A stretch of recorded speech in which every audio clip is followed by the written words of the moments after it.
Everyone, welcome back to the shop version 1.832, start date 0.113369. Um, if you haven't noticed, I have new wardrobe. So thank you to, wait, where is it? Ryan Cheek Racing. Picked up some merch from them, and this is a large, and it fits perfect. I have absolutely no complaints about it. And there's the logo on the back. Hopefully, you guys can see that. Very cool logo. And here in Florida, you want lighter clothing.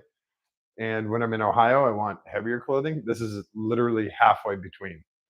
So it's not like wet t shirt light, and it's also not, uh,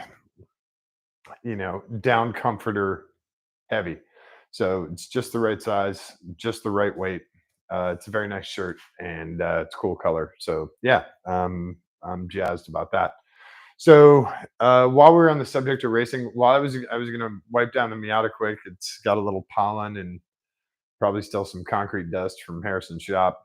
Wanted to talk to you guys, and also while we're waiting for other fun cars to show up, I wanted to talk to you guys about some of the fun racing stories that I've had, throughout since I've been racing since the early 2000s, and uh, hopefully you like these. Some of you may have heard these before in different variations, but all the exact same thing. And what I'm going to tell you, some of it may seem a little far fetched or outrageous, but I swear on my Viper, it's all true. Every single word of it is true. So if you give me a second, I'm going to find some clean up stuff for the Miata, and then I'll come back and talk to you guys um, about some of the stories. So give me a second here. Like I said, this garage came with cabinets instead of shelving, so it's difficult to find stuff because you can't see it. You have to open every drawer unless you have it all memorized, and I don't have it memorized. So for glass, there's tons of great glass stuff out there. This stuff I've found is the best. Tried all the other stuff, and Sprayway works great. It's cheap, simple, very easy, and works great. So we're gonna use that on the glass. And then for all of the detailing stuff I use on my cars, I use Jack's Wax stuff. This is the Body Shine, and it works awesome. If I can do it right side up. There you go. Also, the Hawaiian Shine is fantastic, and it smells great. If you're going to go to a car event, do the Hawaiian Shine because everyone will love smelling your car. This stuff smells good too, but all right. Where was I? Let's do a brand new microfiber. So let's see, which one should we do first? Should I do them chronologically? I guess I'll do them. I'll do them chronologically just because they're kind of fun. So, actually, I'm gonna use the Viper cover in here too. Let me use this guy first.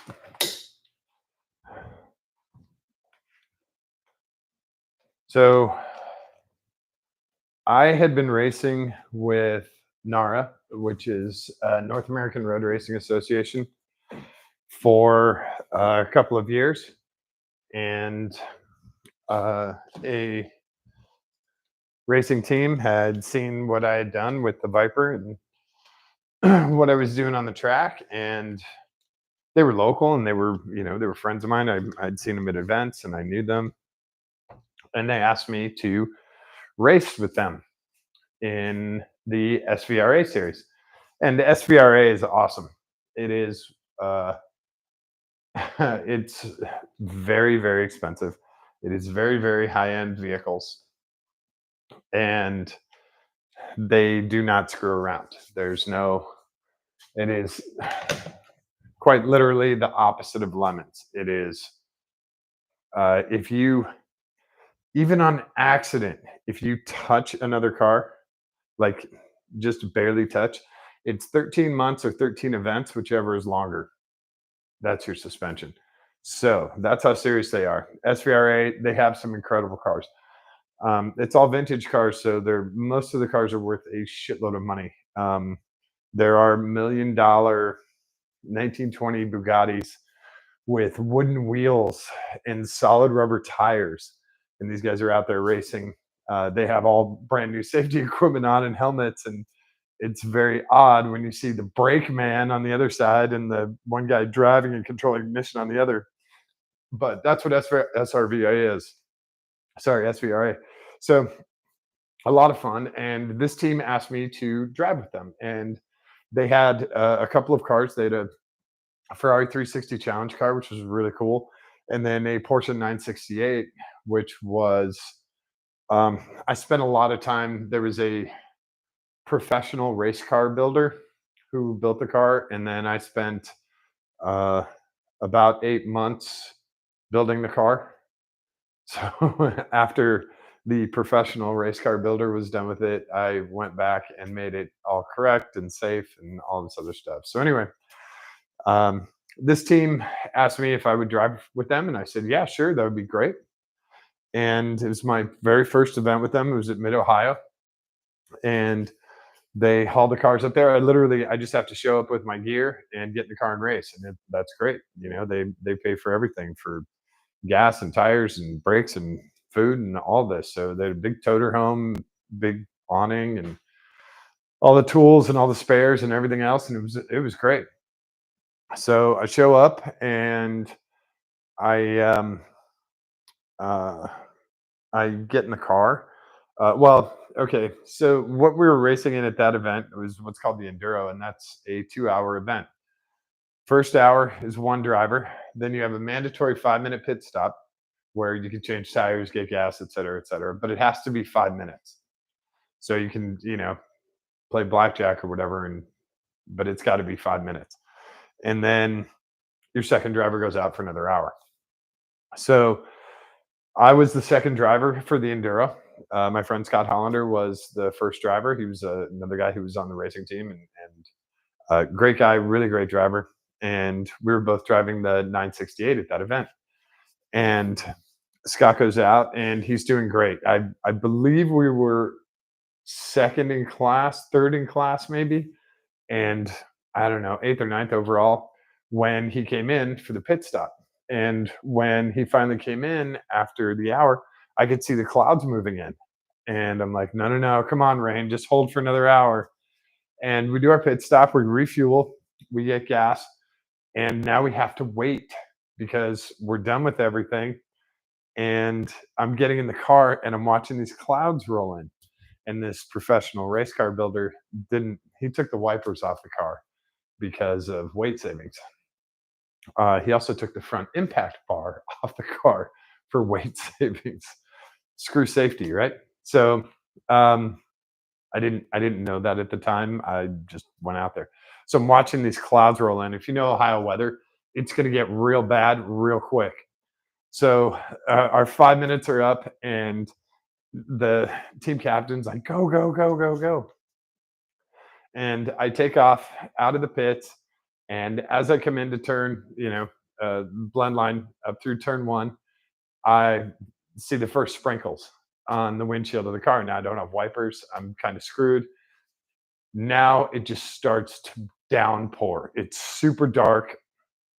It's, everyone else has their lights on. It's really dark. It is just pouring rain. And I have to do between 60 and 70 miles an hour to get the water to come up over the windshield because I don't have any wipers.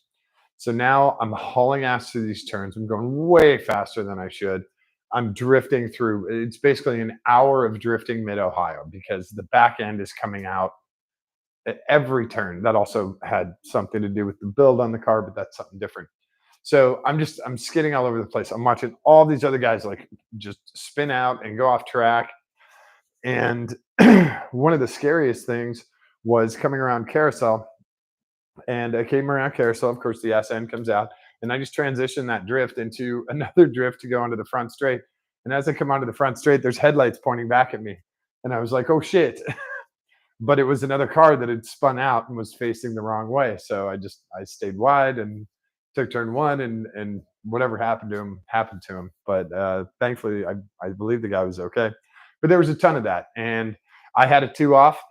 I absolutely put left side two tires into, it wasn't even grass at that point; it was mud. So I'll fully admit that. I didn't get a black flag for it. Didn't get any points. It was just the tires. It wasn't most of the car. So go for an hour, and it's just a torrential downpour, and it's pouring the entire time. The track is so slippery. This is old pavement on Mid Ohio, so you guys know how slippery it is. So I'm going for an hour, and I'm doing the best I can, considering the insane conditions. And we get the checkered, thank God, and do my cool down lap, and I come in and I go up to the toter home.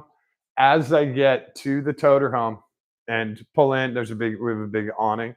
Pull in under the awning with the other race car. Rain stops, sunshine, perfect sunny skies. It took less than 60 seconds for the rain to stop and the sun to come out.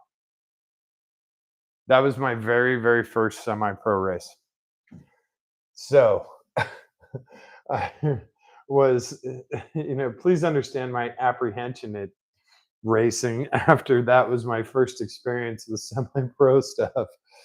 And um, it was very odd because I'm, I was expecting like super duper competition and going wheel to wheel and 100 plus miles an hour, and it wasn't anything like that. Guys were hanging on to survive. Some guys were switching over to reins. Some guys were staying on slicks. Most everybody stayed on slicks. And it was not very pretty at all in any way. So that was my first semi pro race. The team owners were okay with it. They understood, everything that happened. We had a sprint race with the challenge car later on that day, and that did really well. But what was really nice was when we checked, when we got the sheets back from the stewards, we actually did really well. We were second in class, and I think sixth overall. And there were 20, I want to say there were 28 cars, no, 27 cars that started and 8 that finished. So, yeah, I think we were second in class and fifth overall. I would have to go back and look at it. It was a long time ago. I'd have to go back and look at it. But we did pretty well considering the build on the car and considering the weather. So, team owners were happy and kept me on as a driver, which was cool of them. They could have told me to FO at any time. But they're very understanding, and they know racing, and they know that, sometimes the weather sucks. But yeah, that was that was kind of, I would say it's kind of amusing, but it's not. It's not fun at all.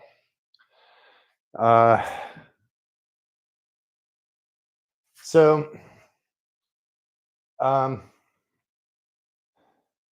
next racing one, we'll do a fun one. How's this? So since it's kind of chronological,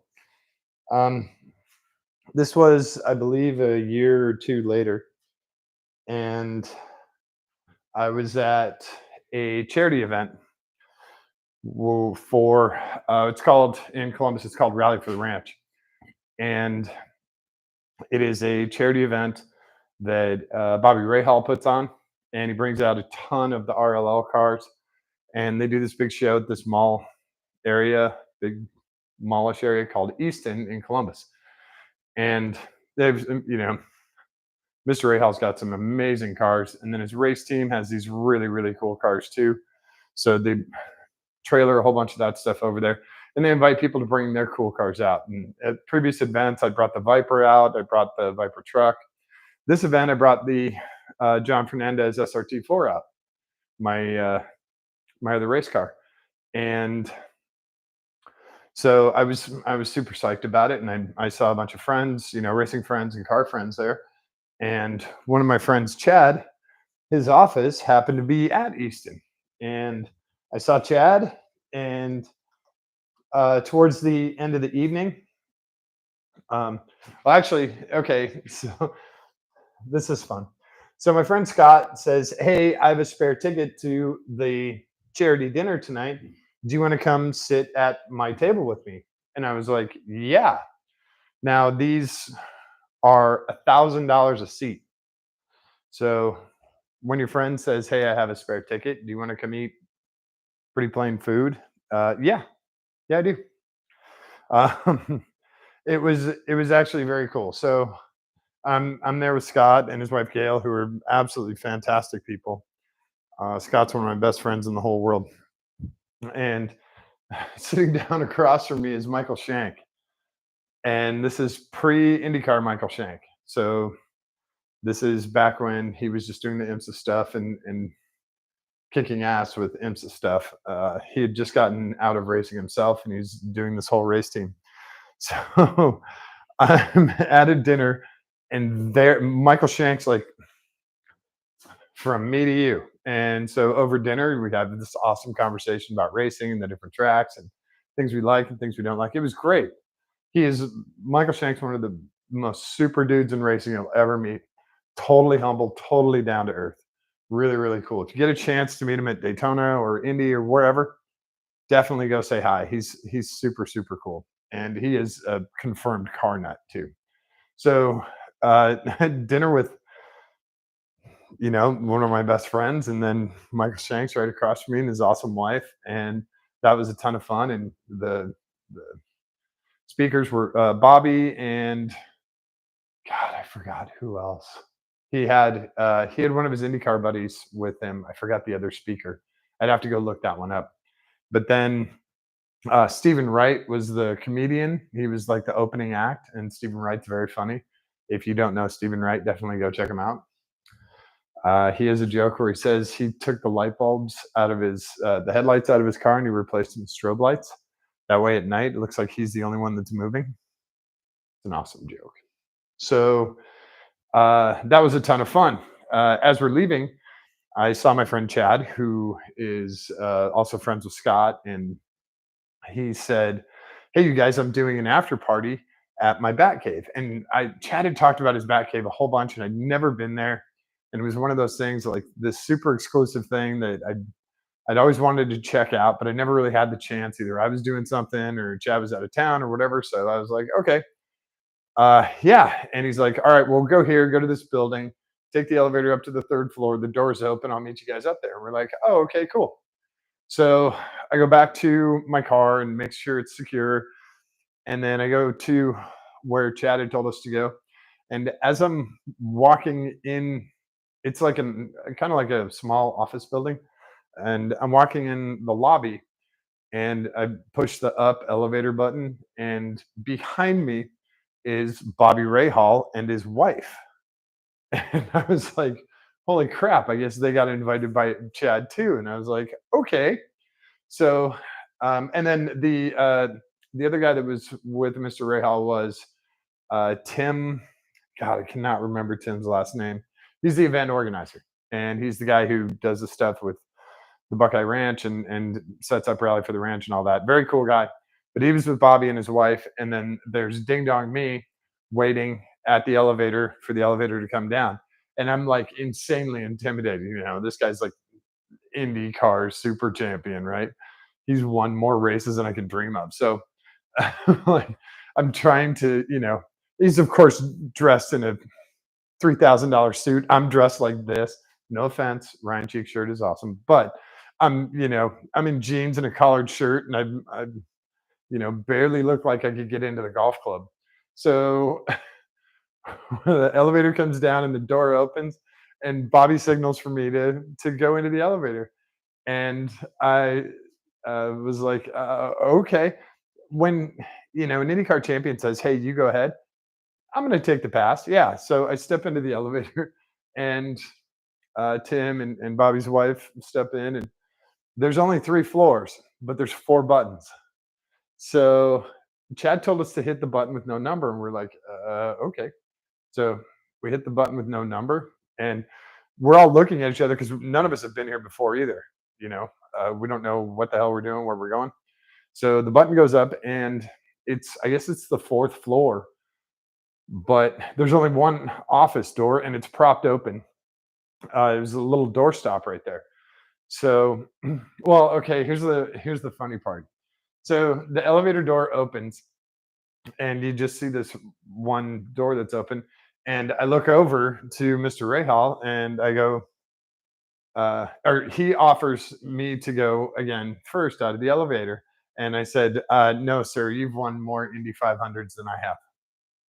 And he got a little chuckle and he stepped out. And then he said, where are we going? And I said, I think we go through here. And we walk in this door, and it's a very sort of average office. There's a big bookcase on the left. There's a receptionist. If you look back there, you can see like a conference room with the glass windows. There's offices in the back. You're kind of like there's bathrooms right behind you. You're like, I don't know where the hell we're supposed to go. From behind us, Chad walks up and he goes, "Hey, you guys, sorry I'm late. Uh, Here, I'll show you the Bat Cave." So, and I don't know if he did it for effect or if he did it because that's how you actually had to do it. But on the bookcase, he pulls down like two books and then he pushes in the bookcase and opens it up. And it's huge. It's as wide as my garage door.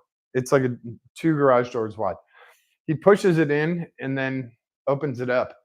And it's this massive, like, condo all the way above Easton. Now, if you're walking around Easton, you can't see it because there's big concrete railings. You can't see this. You don't see any glass or anything like that. But when you're up there, the concrete railings are like 5 feet tall. So now you walk up to the railings, you can see all of Easton. You can see all the way to downtown Columbus. It was actually very, very cool. And it's got it's like 3 bedrooms, and there's like a bar and a kitchen, and there was like the what's that sand shuffleboard thing? I forgot what it's called. Um, and then it's a corner, so the deck goes all the way around two sides. Big, huge sliding glass doors, and there's a bunch of couches and chairs, and then there's like 4 TVs. And he had TV on from like all over the country or all over the world. So stuff from Australia, stuff from China, stuff from Europe, and there's like soccer, and then there's like F1 races, and it was very, very cool. And everything is to the nines. Chad doesn't skimp on anything. So that was very, very cool. There's already a bunch of people obviously in there, and so this was the after party for the rally for the ranch, and um, that was a lot of fun. And getting to talk to Mr. Rahal, even just for a few minutes outside on the deck, was a ton of fun. He's very cordial, has no problem talking about his racing career. He's very open about all of it. And if you know the obscure stuff, when he raced with like the Camel GT series and all that, he loves that. He was very, very into it. He appreciates it when people know that his whole career was not just IndyCar.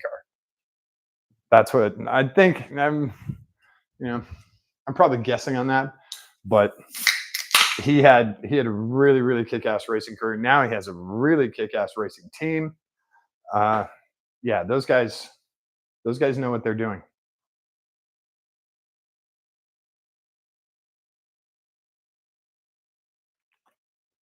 Uh, just to make sure.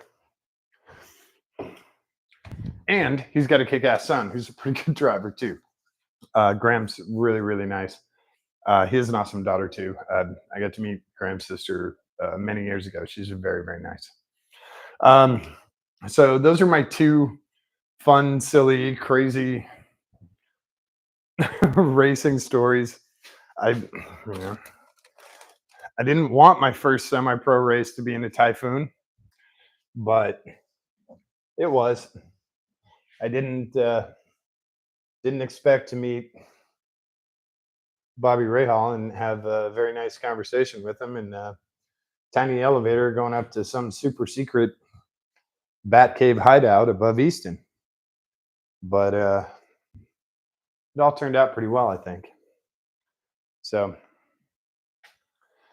um, by the way, it's been proven clean cars are faster. Yes, it has to do with aerodynamics, but it also has to do with weight, getting that dirt off the car. So that's why we clean race cars. Otherwise, just leave them. Right?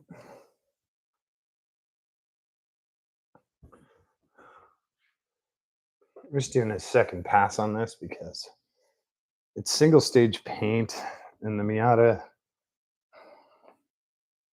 needs as much help as it can get. Wouldn't it be really nice to get a Kindig level paint job on this thing? When I find 30 grand in the Miata, I'll do that.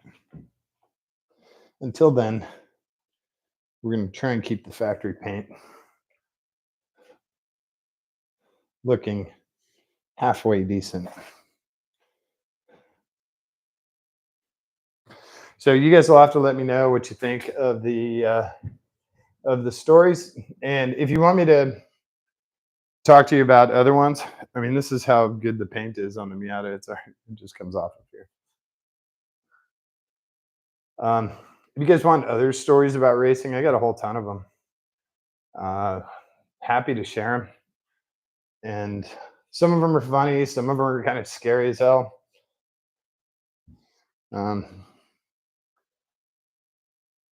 I have a bunch when I was working with SRT Track Experience and the guys at Skip Barber, who, by the way, if you want to go to racing school or just become a really kick-ass driver, go check out Skip Barber. Trust me on that one. Yeah, the Miata looks a little bit better. God, there's so much stuff on the hood here. This car really does need repainted.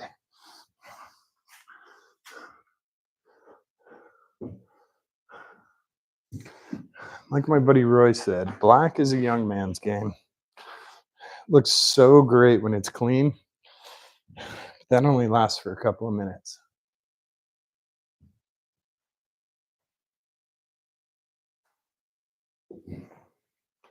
So you gotta be careful. Not too bad. It actually looks like someone owns the car.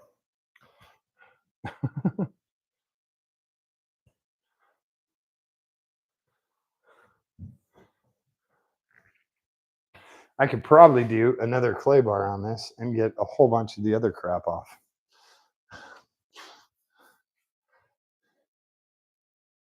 I don't know if you guys can hear that. I can hear it on the headlight. Oh yeah. Fenders sound pretty good. Doors. Oh yeah, you can hear it back here. So yeah. If you lightly run your fingers across it and it sounds kind of like sandpaper, that means you can clay bar it. Not a bad idea to do that. So we might do that again on this car just to get it looking a little bit better. This car is not going to tail the Dragon. I am taking the Viper and I am taking the Grom. So we'll have a good time with that.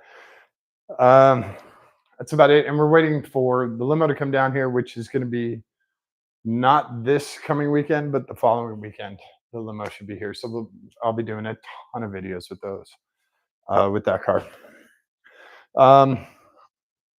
If you guys have questions, comments, whatever, if you want to hear different stories about racing, I'm happy to do them. Let me know in the comments. Just say, hey, Kevin, tell us more.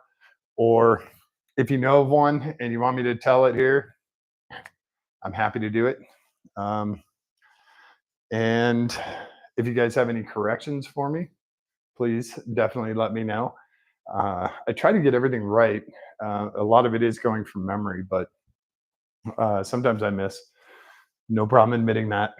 So I appreciate you guys hanging out tonight. I know it's super late and I know you don't want to see me wipe down the Miata. It looks a little bit better. I'll get the glass cleaner on there. That'll help. Um, Actually, I'll do that now with you guys.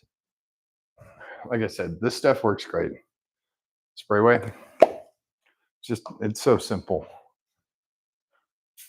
And the best part about the Miata, you can basically go from one side to the other.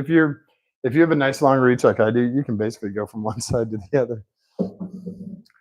And you're supposed to use newspaper, but I think everyone's grandmother taught them to use newspaper. Do you know why you use newspaper to clean glass? Oh my God. The glass feels like pavement. We're going to have to clay bar this car again. Oh, the glass just picked up so much crap. I'm guessing from driving up to Tampa and back. Oh, wow. Okay. Yeah, so do you guys know why you use newspaper to clean glass? This is fun because it's woven. It's actually woven paper. It is not pressed paper like this is. Paper towels and toilet paper and stuff are usually pressed and then cut, whereas newspaper is woven. Oh my God. Yeah, this just feels like sandpaper. I'll also give you guys another pro tip. When you're cleaning glass, and especially if you're doing something big like a truck windshield or like an RV windshield, do the outside one direction and the inside the other direction. So do the outside left to right, and then do the inside up and down. This will tell you where the streaks are. It's I don't remember who told me that trick, but when you're doing big windshields, that's the way to do it. So yeah, it's a little bit better, but yeah, definitely got to get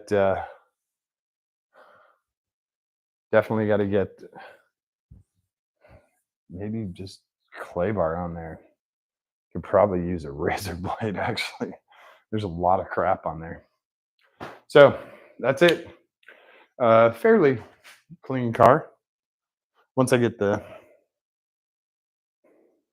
car cover out of the interior. By the way, if you get a chance, go get a Miata. They're so much fun. Yeah, I don't care if you have 1,000 horsepower car. You're gonna have fun in a Miata. Um, that's about it for tonight. Thank you guys for hanging out. I really appreciate it. Like I said, if you want to hear other stories, let me know. I'm happy to, uh, excuse me, break them out or try and recall them from memory. Um, I might do some tomorrow night. I'll see. I'll write some down tonight, and if I can find some interesting ones. I know you guys like the interesting ones versus the, hey, we went to Road Atlanta and we got the checkered flag and we went home. Those ones aren't as much fun as the, um, you know, on lap 4, we figured out we were on fire. And, since the CEO of Dodge was in the car, we figured we might want to check on that fire. You guys like those more than the other ones. So I'll see if I can dig some up. And yeah, if you have any questions, comments, whatever, put them down there. Don't forget to show someone that you love them today. Give them a kiss on the cheek. Give them a kiss on the tip of their nose. Hold their hand. Give it a squeeze. It's really important for them, but it's far more important for you. All right. Thanks, everyone. I will catch you. Let's do one tomorrow night. Does that work? All right.